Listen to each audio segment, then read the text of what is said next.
Hi hello బాబాయిలు అందరూ ఎలా ఉన్నారు? నేనైతే బాగున్నాను. నేను మీ సుధీర్ విజయాదిత్య. సో ఫైనలీ దాండేలి అయితే 2 nights స్పెండ్ చేసిన తర్వాత మళ్ళీ ఈరోజు అయితే వెళ్ళిపోతున్నాను. డైరెక్ట్ హంపి వెళ్దాం అనుకుంటున్నాను ఈరోజు మళ్ళీ. అంటే ఒక 1 hour బ్యాకే బయలుదేరాలనుకున్నా, కానీ నేను వచ్చే టైంకి అనిల్ భాయ్ రాఫ్టింగ్కి వెళ్ళాడు. సో ఆయన వచ్చే టైంకి లేట్ అయిపోయింది. సో ఆయనకి చెప్పేసి నా ట్రిప్ అయితే స్టార్ట్ చేసేసాను. నేనున్న రిసార్ట్ మాత్రం ఉంది భయ్యా, అమ్మ బాబోయ్, ఏకదమ్ ఖుషి హమ్. సో ఫైనల్గా మళ్ళీ నెట్వర్క్ లేని ఏరియాలోకి వెళ్తున్నాము. ఏం జరుగుతుందో ఏమో మళ్ళీ. నా దాంట్లో 3 points పెట్రోల్ అయితే ఉంది. ఆ రోజు మనం గోకర్ణాల్లో కొట్టించడమే, ఆ తర్వాత ఇప్పటిదాకా కొట్టించలేదు. ఇప్పటిదాకా 2 full tanks అయినాయి, అంతకుమించి ఎక్కువ కాల. ఇంకా మనం సిగ్నల్ కట్టే లోపల రూట్ మ్యాప్ అయితే సెట్ చేసేసుకోవాలి. పూర్తిగా సిగ్నల్ అయితే కట్ అయిపోయినాయి. ఏం చేశా అంటే నేనున్న క్యాంపింగ్ స్టేలోనే మొత్తం నా లొకేషన్ అయితే సెట్ చేసి పెట్టేశాను. ఇంకా మనకి సిగ్నల్తో పని కూడా లేదు. ఏమైనా ఉంటే మధ్యలో ఫ్యూయల్తో మాత్రం కొంచెం వర్క్ ఉంటుంది. ఇంకా దేనికి ఇంకా మనకి ఫోన్తో పని లేదు. కొంచెం రోడ్డు మీదకి వెళ్ళేంత వరకే సిగ్నల్తో కూడా, దాని తర్వాత ఏం పని ఉండదు. ఇప్పుడు మనం వచ్చేసి ప్రజెంట్ గణేష్ గుడిలో ఉన్నాం. మనం స్టే కూడా అక్కడే. దాండేలిలో అసలు రివర్ రాఫ్టింగే లేదు. రివర్ రాఫ్టింగ్ అనేది ఓన్లీ గణేష్ గుడిలోనే జరుగుతుంది. సో వచ్చే వాళ్ళందరూ ఆ ఏరియా నేమ్ సెర్చ్ చేసి రండి. గణేష్ గుడి ఇక్కడే డ్యామ్ కూడా ఉంటుంది. డ్యామ్ కూడా ఇప్పుడు వెళ్ళే రూట్లోనే ఉంటుంది అనమాట. డ్యామ్ పక్కనే ఇది. ఇక్కడే రివర్ రాఫ్టింగ్ అలాగే క్యాంప్ స్టే అన్నీ దొరుకుతాయి. సో ఎవరో ఫోన్ చేస్తున్నారు, ఒక్క నిమిషం ఫోన్ మాట్లాడేద్దాం. ఇందాక నుంచి ఫోన్ మీద ఫోన్ చేస్తున్నారు పాపం. సో పాపం నా కోసం ఫోన్ చేశాడు అతను. ఇక్కడ డ్యామ్ ఓపెన్ ఉంది చూడు భయ్యా చూడు అని. నాకు దాండేలిలో ఫ్రెండ్స్ మాత్రం బాగా తయారయ్యారు. ఇదే అని అనుకుంటున్నాను. ఎస్, 3 డ్యామ్స్ అయితే ఓపెన్ చేశారు, చూశారు కదా. 3 gates అయితే ఓపెన్ చేశారు. వావ్, మనం వచ్చిన టైమే అలా ఉన్నట్టుంది. సో ఇదే డ్యాము. ఇక్కడి నుంచి 4 kilometers కూడా ఉండదు మన స్టే వచ్చేసి. మనం ఇప్పుడు వచ్చేసి రైట్ సైడ్ అయితే వెళ్ళాలి. మనం ఇంకొంచెం దగ్గరికి వెళ్తామని అనుకుంటున్నాను, క్లారిటీ లేదు. మొన్న నైట్ నేను ఇదంతా స్టే చేస్తున్నప్పుడు నాకు చుక్కలు కనిపించేది ద్వారా. ఇక్కడ ఒక లైట్ 2 లైట్లు కనిపించేంతవరకు నాకు, నేను చూసిన చుక్కలు ఉంటాయి చూసావా, రంగురంగుల చుక్కలు అనమాట అవి. రంగురంగుల చుక్కలు అంటారు చూసారా, అలాంటి చుక్కలు చూశాను. సో కిందంతా రాఫ్టింగ్ చూసారా, ఇదంతా వాటర్. అక్కడ డ్యామ్ ఓపెన్ అయితే ఇదంతా నీళ్ళు వెళ్ళి అక్కడ రాఫ్టింగ్ జరుగుతుంది. సో అలా వస్తున్నాయి నీళ్ళు. నా దాంట్లో ఇప్పుడైతే పొగిడాను నేను. నా దాంట్లో ఫ్యూయల్ 3 points ఉందని, అప్పుడే 1 point తగ్గిపోయింది. అలా ఉంటుంది. గణేష్ గుడి అది రాసేది కొంచెం ఇంగ్లీష్లో కూడా రాసుంటే కొంచెం అర్థమయ్యేది కదా భయ్యా. నేను అదేదో భూత్ అనుకున్నా. చూసారా, ఇంత థిక్ ఫారెస్ట్లో నేను మొన్న నైటు సింగిల్గా వచ్చాను. ఒక్క లైట్ లేదు, ఒక్క బండి కూడా లేదు. నాకు దానికి తోడు అడవి పందులు కూడా. అమ్మ బాబాయ్, చుక్కలు కనిపించాయంటే నమ్మండి. నేను మొన్న భయపడ్డది ఎక్కువ శాతం ఈ రోడ్డుకే అనమాట. ఇదేదో డిఫరెంట్ రోడ్లోకి తీసుకొచ్చింది అనుకొని భయపడి చాలాసేపు. సో బైక్స్ ఎక్కువ శాతం ఇదే రోడ్డు. ఇంకో రోడ్డు కూడా ఉంది కానీ ఇది షార్ట్ కట్. మనకు అసలే సిగ్నల్ లేదు కదా మొన్న. అసలు ఏ రోడ్డుకి గూగుల్ మ్యాప్ చూపిస్తే ఆ రోడ్డుకి వెళ్ళిపోవటమే, లేదంటే ఇంకా మోయే అన్నట్టే ఉన్నది ఒక్క దారి. అది కూడా నేను దిక్కు తోచక నేను గూగుల్ మ్యాప్స్ని నమ్ముకున్నాను. సో ఫైనల్గా మొత్తానికి అయితే తీసుకెళ్ళి సేఫ్గా అక్కడైతే పడేసింది. అదేదో రీల్స్లో వాటిల్లో చూపించినట్టు చెరువులోకో రివర్లోకో తీసుకెళ్ళలేదు, అదృష్టం కొద్దీ. చూడండి ఎలా ఉందో రోడ్డు. ఈ రోడ్లో నేను మొన్న నైట్ వచ్చా. నాకు ఇప్పుడు చూస్తున్నా భయం వేస్తుంది. మొన్న నైటు అసలు నేను ఉన్నానే కానీ బతుకున్నానా లేదో కూడా అర్థం కావట్లేదు, స్పర్శ తెలియట్లే ఈ రోడ్లో వెళ్తున్నప్పుడు. సో ఫైనలీ రోడ్ అయితే ఎక్సలెంట్ ఉంటుంది మార్నింగ్ వ్యూలో. నైట్ వ్యూలో మాత్రం కొంచెం భయపెట్టేసింది బిడ్డ. ఇదే వ్యూ మామూలుగా మధ్యాహ్నం టైంలో, ఇలాంటి టైంలో ఈ వ్యూలో అయితే మంచిగా ఒక చోట ఆపుకొని కొన్ని ఫొటోస్ వీడియోస్ తీసుకోవచ్చు. మొన్న అసలు నాకు ఆ ఛాన్స్ అనేది లేదు, నాకు అలాంటి ఆలోచన కూడా రానివ్వకుండా చేసింది ఈ రోడ్డు. ఈ దాండేలికి రావాలంటే గోకర్ణ నుంచి లెఫ్ట్కి తిరగాలని చెప్పా కదా. సో గోకర్ణ నుంచి దాండేలి లెఫ్ట్కి తిరగంగానే థిక్ ఫారెస్ట్ స్టార్ట్ అయిపోతుంది పూర్తిగా. అసలు మనం ఎక్కడున్నాం అనేది కూడా అర్థం కాదు ఒక సెకండ్. మధ్య మధ్యలో చెక్ పోస్టులు ఏంటో మాత్రం కొంచెం అర్థం కాలేదు, మిగతా అంతా ఓకే. టైం వచ్చేసి ఇప్పుడు 1:30 అయింది. ఈరోజైనా కొంచెం ఫారెస్ట్ నుంచి తప్పించుకుంటానో లేదో అనేది అర్థం కావట్లా. హంపి వెళ్ళేసరికి ఈజీగా మనకి ఇంకొక 3 to 4 hours ఈజీగా పడుతుంది, ఎందుకంటే ఇంకా 253 kilometers ఉంది కాబట్టి. టైం బాగుండకపోతే 6 గంటలైనా పట్టచ్చు ఈజీగా. ఈ రోడ్డు దాటితే చాలు, ఈ రోడ్ దాటామంటే ఇంకా మనకి ప్రశాంతంగా వెళ్ళిపోవచ్చు. ఈ రోడ్ దాటడానికి కొంచెం టైం పడుతుంది. బస్సుల్లో కార్లో అయితే ఈజీగా వచ్చేయచ్చు భయ్యా. బండిలో రావాలంటేనే తలనొప్పి, అందులో సింగిల్గా రావాలంటే ఇంకా తలనొప్పి. పడితే లేపేటోడు ఉండడు. ఆ థిక్ ఫారెస్ట్లో నుంచి మెయిన్ రోడ్ మీదకి వచ్చిన తర్వాత కొంచెం ప్రశాంతంగా ఉంటున్నాను. అమ్మా ఎన్ని రోజులు అయిందిరా అన్నట్టు అనిపించింది నాకైతే. ఆ ఫారెస్ట్లో ఉన్నంత కాలం ఈ 2 days సిగ్నల్ ఉండదు, ఫోన్స్ అటెండ్ చేయడానికి ఉండదు. వాడి వైఫై కాకుండా ఉంది, వాడి వైఫై కోసమే కరెంట్ తీస్తున్నట్టు ఉంటుంది.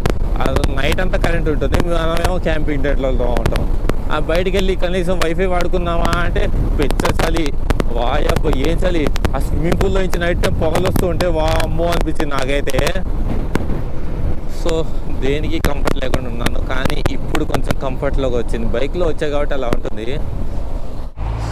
సో వచ్చే రూట్లో ఫోన్ కింద పడది, ఆ టెన్షన్లో స్టాండ్ వేయటం మర్చిపోయా.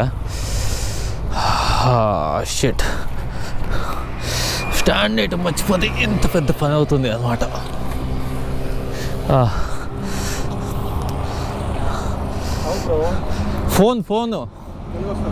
ఫోన్ కింద పడ్డది, స్టాండ్ వేయటం మర్చిపోయా. అమ్మా అదృష్టం కొద్ది స్టార్ట్ అయింది.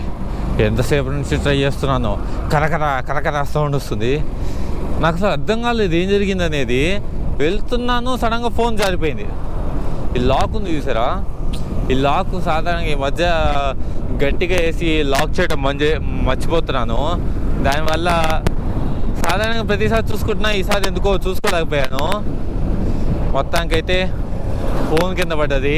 ఎంకాలే 2 కార్లు వస్తున్నాయని కంగారుతో ఆ బండి సైడ్కి పెట్టేసి శాండ్ కూడా సగం వేసాను, బండి కింద పడ్డది. అదృష్టం ఫోన్కి అయితే ఏం కాల, బండికి కూడా ఏం కాల. ఏమో వీడిప్పుడు కరకర సౌండ్ చేస్తున్నాడు, చూడాలి ఏమైందో వీడికి ఏమైందో మొత్తానికి. అంటే ఇంతసేపు లాంగ్ రైడ్ చేశా కదా ఆపకుండా, 100 kilometers ఘాట్ సెక్షన్ అన్నీ అయిపోగొట్టుకొని వచ్చాను. సో ఓవర్ హీట్లో అంత తొందరగా ఆఫ్ చేసేస్తే బైక్ పాడైపోతుంది. సో అందుకని స్టార్ట్ అవ్వాలి, చాలాసేపు ట్రై చేశా. సెకండ్ గేర్లో కూడా ట్రై చేశా, అలా అదృష్టం. ప్రజెంట్ మనం వచ్చేసి హుబ్లీ హైవే మీద ఉన్నాం అనమాట. సాధారణంగా మనం కార్లలో వస్తే ఈ హైవే మీద నుంచే వెళ్ళచ్చు ఈజీగా. హుబ్లీ కానీ దాండేలి కానీ ఎక్కువ శాతం హైవే మీదే వెళ్ళచ్చు. బైక్ కాబట్టి మేము మధ్యలో చిన్న షార్ట్ కట్ తీసుకొని మొన్న ఆ రూట్లోకి వెళ్ళాము. ఘాట్ సెక్షన్ అంటారా, ఇంకా అది మాత్రం తప్పదు ఈ హైవే. సో ఈరోజు వచ్చేసి చిన్న షాపింగ్ అయితే చేద్దాం అనుకుంటున్నాను. హంపీలో వచ్చి 2 days 2 nights వేస్ట్గా పోయాయి. మొత్తం కొంచెం ఆ స్విమ్మింగ్ పూల్లో, దాండేలి స్విమ్మింగ్ పూల్లో వాటర్ యాక్టివిటీస్ అవన్నీ చేసిన తర్వాత ఓపిక లేక ఇంకెక్కడికి వెళ్ళలేకపోయాను. సో ఈరోజు వచ్చేసి డేట్ 5th అనమాట. సో ఇప్పుడు వచ్చేసి నేను కరెక్ట్గా విరూపాక్ష టెంపుల్ ఎదురుగా ఉన్నాను. ఇక్కడికి షాపింగ్ వచ్చాను. అంటే ఇంత దూరం ఎందుకు నేను వ్లాగ్ చేయలేదు అంటే హెల్మెట్ పెట్టుకోవాల్సి వస్తుందని. సో ఈ గ్యాప్లో ఎందుకు వ్లాగ్ చేయటం, మళ్ళీ చూపించేదే కదా అన్నట్టు వెళ్ళేటప్పుడు చూపిద్దాం అన్నట్టు ఇప్పుడైతే ఏం వ్లాగ్ చేయాల. సో ఇప్పుడైతే వ్యూ చూపిస్తాను చూడండి. So is the Virupaksha temple. So ఇక్కడే అన్నమాట మన షాపింగ్ స్ట్రీట్ కూడా ఉండేది. సో ఇంకా మనం వెళ్ళి షాపింగ్ ఏమేమి తీసుకోవాలనేది ఇంకా ఏం ఆలోచిస్తలే, వెళ్ళాక చూద్దాము. సో ఇంకా లేట్ చేయకుండా ఇంకా మార్కెట్లోకి ఇది వెళ్ళిపోదాం.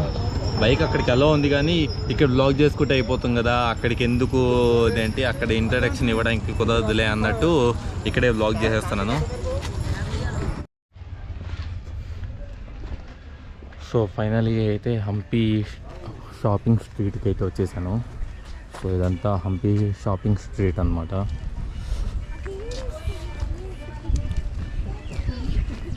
ఏం తీసుకోవాలో అర్థం కావట్లేదు కానీ ఇక్కడైతే చాలానే ఉన్నాయి. కాస్ట్ కూడా భయంకరంగా ఉంటాయి అనుకోండి. గర్ల్ ఫ్రెండ్ ఉంటే గర్ల్ ఫ్రెండ్కి ఎవరో ఏదో ఒకటి తీసుకెళ్తూ ఉంటాడు. తీసుకెళ్తే ఇంకా నేను మా అమ్మకి ఏదో ఒకటి తీసుకెళ్లాల్సి వస్తుందేమో చూస్తే, ఏదైనా బ్యాగ్ తీసుకెళ్ళడానికి. మా అమ్మ ఈ బ్యాగులు తీసుకెళ్తే 2 నెలలు వాడి పక్కన పడేస్తుందా. సో ఈ క్లాత్స్ ఏదో కొంచెం డిఫరెంట్గా ఉన్నాయి, వెరీ బ్యూటిఫుల్ డిగ్రీ. సో నేను స్పెషల్గా చెప్పాలంటే ఈ క్లాత్స్ ఉన్నాయి కదా, ఇవన్నీ క్లాత్స్ మీద వీళ్ళే పెయింటింగ్ వేస్తారనమాట. ఇది కాస్ట్ అయితే అడిగాను ఇందాక 4000 చెప్పిండు. మనకు అవసరమా అనిపించింది. సో ఇదంతా షాపింగ్ స్ట్రీట్ అనమాట.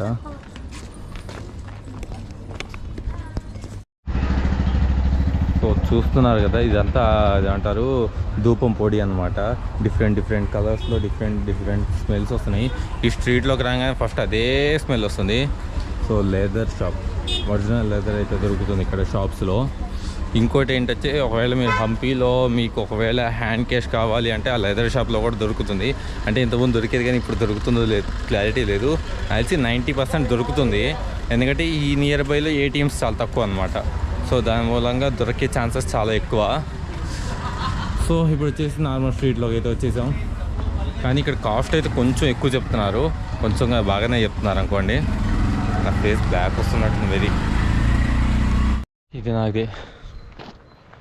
ఇది నాకు తెలిసి హంపీలో నా లాస్ట్ డే అయి ఉండొచ్చు అనుకుంటున్నాను. పండక్కి ఇంటికి వెళ్దాం అన్నట్టు ప్లాన్లో ఉన్నాను. సో అందుకని ఈ రోజుతో ఇదంతా ముగిద్దామని నిన్న హంపి మార్కెట్ చూపించా కదా. సో ఈరోజు బాల హనుమాన్ టెంపుల్కి అయితే వెళ్తున్నాను. వే చూసారు ఎంత ఘోరంగా ఉందో. ఇక్కడ పెద్ద విచిత్రం ఏంటంటే ఇక్కడ నేను ఒక్కడనే ఉండటం ఇంకా పెద్ద విచిత్రం. నిన్నటి వరకు చాలామంది ఉండేవాళ్ళు. సో ఇది వచ్చేసి మనం మాత్రమే ఉన్నాం. అసలు ఏమైనా కనిపిస్తున్నాయి ఇక్కడ? ఏందో గుడ్లోడ్ లెక్క వెళ్ళిపోతున్నాను ఏం చూసుకోకుండా. సగం ఎక్కేసరికి నాకు ఓపిక అయిపోయింది. మెట్లు కట్టండి రా నాయన, ఇక్కడ అయిపోయేటట్టున్నావు. ముందు ప్లేస్ చూస్తుంటే ఇంకా భయంకరంగా ఉంది. కనీసం ఇక్కడ ఏం సింబల్స్ కూడా లేదు, టెంపుల్ ఉన్నట్టు కూడా. ఎవరైనా మాటలు వినిపిస్తే బాగుండు అనిపిస్తుంది. ఇప్పుడు వచ్చేసి సన్సెట్కి అయితే వెళ్తున్నాను. ఏంటి బాబాయ్ ఇది, చాలా దూరం వరకు మనుషులు ఏం కనిపించబోయేసరికి కొంచెం టెన్షన్ అయ్యా. ఎందుకంటే సాధారణంగా ఎప్పుడు ఉంటారు పబ్లిక్, ఈరోజు ఎవ్వరు లేరు. సో ప్లేస్ మొత్తం ఎంత ఖాళీగా ఉంది చూసారు కదా మీరమ్మ. ఇది సన్సెట్ వ్యూ పాయింట్ లాగలేదు, హిడెన్ వ్యూ పాయింట్ లెక్క ఉంది. మళ్ళీ దీనికి ఇంకోటి తోడు ఇక్కడ అది అంటారు లేపౌట్స్ ఉన్నాయి, అవి ఉన్నాయి ఇవి ఉన్నాయి జాగ్రత్తగా వెళ్ళండి అని. ఎవరైతే వాటి వల్ల గాయపడ్డారో వాళ్ళ ఫొటోస్ అవన్నీ స్టిక్కర్స్గా అతికిచ్చి పెట్టడం. So I think this is the view point. This not a view point. So అక్కడ పబ్లిక్ కనిపించారు అదృష్టం కొద్దీ చివరికి. అమ్మ వాడేందుకు పెద్ద పెద్ద కత్తులు కటార్లు వేసుకొని తిరుగుతున్నాడు. So hi. సో ఇప్పుడు మన ఎదురుగా ఉన్నదే టెంపుల్. నేను ఇప్పుడు టెంపుల్కి వెళ్ళే అంత ఓపిక లేదు. మార్నింగ్ ఎప్పుడో రెడీ అయ్యా కాబట్టి నో ఛాన్స్, టెంపుల్కి వెళ్ళే ఛాన్సే లేదు. నా కళ్ళకి కనిపించే అద్భుతాన్ని మీకు కూడా చూపించాలనుకుంటున్నాను. వావ్, ప్రపంచం మొత్తం ఇలాగే ఉంటే ఎంత ప్రశాంతంగా ఉంటుంది. ఒక శబ్దం లేదు. ఇక్కడ నెట్వర్క్ ఎలా ఉందో చూద్దాం ఒకసారి. యా ఇంచుమించు ఇక్కడ నెట్వర్క్ కూడా సరిగ్గా లేదు. ఇలాంటి ప్లేసెస్ మాకు కావాల్సింది. సో తుంగభద్ర వ్యూ పాయింట్ చూసారు కదా, ఎంత ఎక్సలెంట్ ఉందో. ఇక్కడికి వచ్చేంత వరకు డ్రోన్ షాట్స్ ఎగిరేద్దాం అనుకున్నా కానీ వచ్చిన తర్వాత మనసు రావట్లేదు. డ్రోన్ని సెట్ చేసుకునే టైంని వేస్ట్ చేయటం ఎందుకని. సో మనం దీనిపైకి ఎక్కి కూర్చుందాం, ఎలా ఉంటుంది. So the beautiful sunset view. Sunset అయితే అయిపోయింది. సో ఇందాక అక్కడ కూర్చున్నాడు కదా, అతన్ని చూసి నేను ఎవరు జింబాబ్వే పర్సన్ ఏమో అనుకున్నాను. కానీ మనం ఒకటి అనుకుంటే కాలం ఇంకోటి నిర్ణయిస్తున్నానని చెప్తారు చూసారా. సో అతనికి ఇన్స్టాగ్రామ్లో ఎంతమంది ఫాలోవర్స్ ఉన్నారంటే, ఆయన వీడియోస్ కూడా ఎంత బాగున్నాయంటే నాకు చాలా బాగా నచ్చింది. సో ఇప్పుడైతే టెంపుల్లోకి వెళ్ళిండు, చూద్దాం, వెయిట్ చేద్దాం. 5 minutes వెయిట్ చేయమన్నాడు. నా దగ్గర తన వీడియోస్ ఫొటోస్ ఉన్నాయన్నమాట. నాకైతే చాలా బాగా నచ్చింది. తను చేసే మెడిటేషన్ కానీ అంతా బాగా నచ్చాయి. ఈ 1 hourలో నచ్చేసాడు. ఫస్ట్ వచ్చి రాగానే అతను ఒక్కడే ఉండేసరికి భయపడ్డాను, వామ్ము ఎవరో ఇంత పెద్ద పెద్ద కత్తులు వేసుకుని ఉన్నాడని. సో ఐఎమ్ లక్కీ, ఇలాంటి పర్సన్స్ని కలవటంతో ఇంకా లక్కీ. సో ఇప్పుడైతే సన్సెట్ అయితే అయిపోయింది, ఇంకా తొందరగా అయితే వెళ్ళిపోవాలి. ఎందుకంటే ఇక్కడ 6:30 కల్లా మొత్తం క్లోజ్ అనమాట. 6:30 కల్లా మనం కిందకి దిగిపోవాలి, ఎందుకంటే కింద ఎంట్రీ మూసేస్తారు. సో తొందరగా బయలుదేద్దాం. గుడిలో కూడా హారతి ఇస్తున్నట్టున్నారు. ఇంకొంచెం సేపు ఇక్కడ ఇంకో లెపర్డ్స్కి చింపాంజీలకి మనం ఆహారం అవుతాము. సో తొందరగా కిందకి వెళ్ళిపోదాం.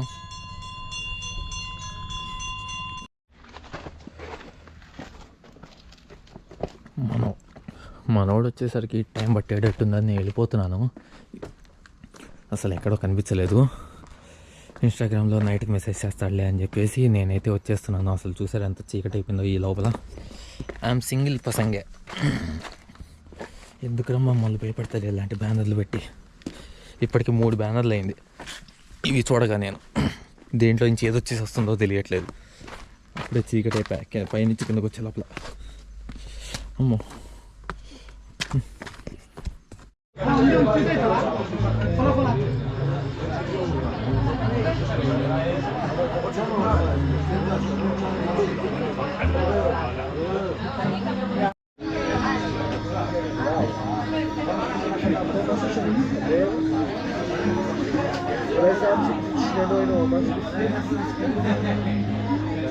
హంపి నుంచి వెళ్ళాల్సిన టైం అయితే వచ్చేసింది. ఏది యా సో లాస్ట్ 5 nights నుంచి ఇక్కడ టైం స్పెండ్ చేసేసరికి నాకు ఇక్కడ అలవాటు అయిపోయింది. ఇక్కడ బైక్స్ చూసారా, ఈ బైక్ భలే సెక్సీగా ఉంది. సో ఆ బైక్ చూసారా, అదేందో పెద్ద జాతర నుంచి వచ్చిన బైక్ లెక్కే ఉంది. నాకు ఏదేదో పెట్టిండు, స్పీకర్లు పెట్టిండు. అబ్బా, టాప్ బాక్స్కి అయితే OMG ఇలా ఉన్నట్టుంది. ఓ మై గాడ్ నేను అన్నది, మీరు ఇంకోటి అనుకోలేరు. అది చూసారా, దానికి యాంటనాలకి ఏందో అదంత పెద్ద పంచాయతీ చేసేసిండు మనవాడైతే. రాయల్ ఎన్ఫీల్డ్ కంపెనీ వాడు అది చూసాడంటే ఉరేసుకొని వస్తాడేమో నాకు తెలిసి. ఆ లెవెల్లో ఉంది బైకు. స్పీకర్స్, గోప్రో అయితే okay, action camera. So speakers అట వాయబ్బా, స్పీడ్కి కొన్ని లైట్లు చూసారు ఎన్ని పెట్టిండో. దాంతో ఒక జాతర నడిపించేయచ్చు. మనవాడైతే బైక్ని మంచి క్లాస్గా వాడుకుంటున్నట్టున్నాడు. ఓన్లీ 360 కావాల్సిన ఎక్విప్మెంట్ మాత్రం పెట్టుకున్నాడు. సో ఇంకా మనం బయలుదేరాల్సిన టైం అయితే వచ్చేసింది. లాస్ట్ 5 days నుంచి ఇక్కడ నేనేం చేశాను నాకే అర్థం కాలేదు. అందుకని ఈ 2 days వీడియోస్ అన్నీ ఒకే వీడియోలో యాడ్ చేయాల్సి వచ్చేసింది. సో ఇంకా మనం అయితే బయలుదేరిపోదాం. సో ఇక్కడ ఈ హంపీలో నాకు బాగా నచ్చిన స్టేలో ఈసారి స్టే చేయడం అయితే నాకు చాలా బాగా నచ్చింది. ఎందుకంటే నేను ఎప్పుడు ప్రతిసారి ఇక్కడికి వచ్చి స్టే చేద్దామని అనుకుంటూనే ఉంటాను, కానీ సెట్ అవ్వదు. ఇదంతా మొత్తం ఫారెన్ కల్చర్ అనమాట. అసలు ఎక్కువ తెలుగు వాళ్ళు అనేది 2% ఉంటారు. మిగతా అంతా ఆ 2%లో వర్కర్స్ కూడా ఉంటారనమాట. 2%లో వర్కర్స్ అవి వీళ్ళు కూడా ఉంటారు. సో ఇంకా తెలుగు వాళ్ళు మనలో నేను ఒక్కనే ఉన్నాను. సాధారణ చెప్పాలంటే ఈరోజు వచ్చేసి ఇప్పుడు నేను కూడా వెళ్ళిపోతున్నాను. సో కావాల్సి వస్తే దీని కాంటాక్ట్ నెంబర్ అయితే నేను కింద డిస్క్రిప్షన్లో పెట్టడానికి ట్రై చేస్తాను. సో ఇంకా మనం బయలుదేరిపోతాం. ఇప్పుడు ఈ వ్లాగ్ అయితే నేను పూర్తిగా అయితే చేయదలుచుకోలేదు, ఎందుకంటే మహబూబ్ నగర్ టు హంపి నేను చాలాసార్లు వ్లాగ్ చేశాను కాబట్టి. ఈసారి అంత వ్లాగ్ చేయదలుచుకోవట్లేదు.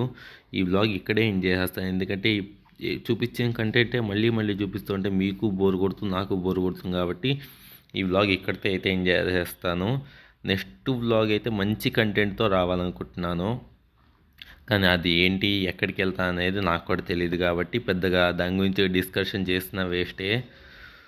సో ఫైనలీ హంపి నుంచి బయటపడుతున్నాను. నేను ఇప్పటికే వచ్చి ట్రిప్ స్టార్ట్ చేసి 12 రోజుల పైన అయింది. 12 రోజులు ఎక్కడ 15 డేస్ పైన అయింది.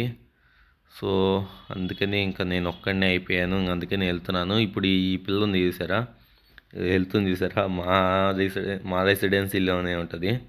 చూడండి నేను ఎంత క్యూట్గా ఉంటుందో.